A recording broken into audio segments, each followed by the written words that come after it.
Hola, ¿cómo están? Yo me llamo Fernanda del canal Criscachita. El día de hoy les voy a mostrar mis squishies que me mandaron. Y comencemos. Pásame la mala mano. Ay, qué agresivo.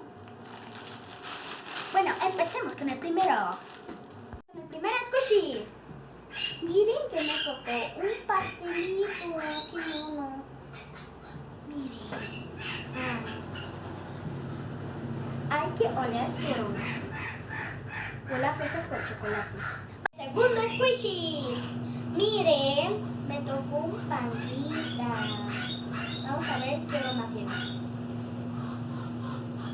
Huele a fresa con mango. Vamos por el tercer squishy.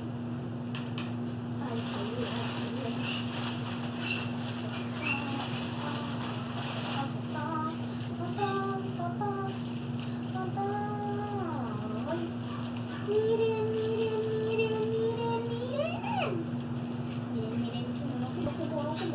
hay que sacarlo.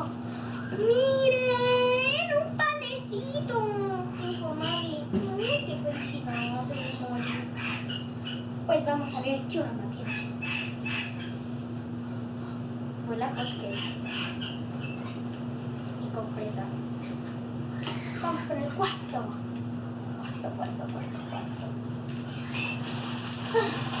La vida de los squishies nunca se acaba.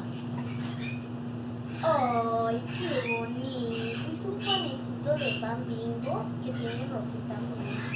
Miren, está desarmado. Pues vamos a oler. ¿Qué huele? Hay que tirárselo primero a la cámara. Sí. Hay que oler. Huele a fresa. Huele a pura fresa. Squishies. Les prometo que a la próxima semana les traeré más squishies. Y me despido de ustedes. Nos vemos en la próxima.